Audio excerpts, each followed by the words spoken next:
Love, hopeless love, my ardent soul encumbers. Love, nightmare-like, lies heavy on me chest, and weaves itself into my midnight slumbers.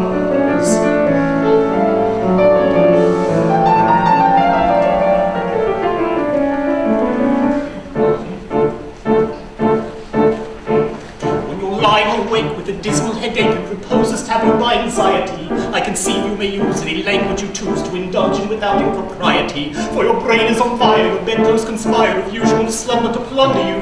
First your counterpane goes and uncovers your toes, and your sheet slips demurely from under you. Then the blanketing tickles, you feel like mixed pickles, so terribly sharp is the pricking. And you're hot and you're cross, and you tumble and toss you, there's nothing twixt you and the ticking. Then the bedclothes all creep to the ground in a heap, and you pick them all up in a tangle. Next the pillow resigns and politely declines to remain at its usual angle. Well, you get some repose in the form of a doze without eyeballs and head ever aching. But your slumbering teems of such horrible dreams that you very much better be waking.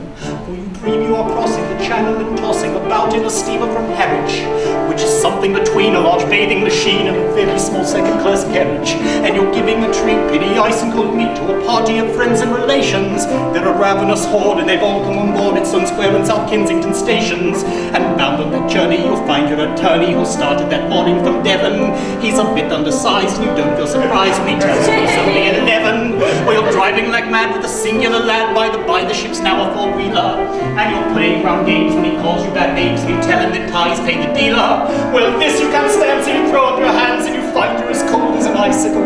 In your shirt and your socks and icicle, you've got monstrous exhausted and playing on bicycle. And he and the crew are on bicycles too, which they've somehow or other invested in. And he's telling the tars or the particulars of a company he's interested in. It's a scheme of devices to get at low prices or goods from cough mixtures to cables, which tickles the sailors by treating retailers as though they were all vegetables. You get a good spadesman to plant a small trait and thus take off his boots with a boot tree, and his legs will take root and his fingers will shoot till they blossom and bud like a fruit tree. From the green ocean tree you get grapes and green pea, cauliflower, pineapple and cranberry, while the pastry cook plant cherry brandy will grind apple puffs and three-corners and banberries. The shares are a penny and never so many are taken by Rothschild and Baring. And just as a few are allotted to you, you awake with a shudder despairing.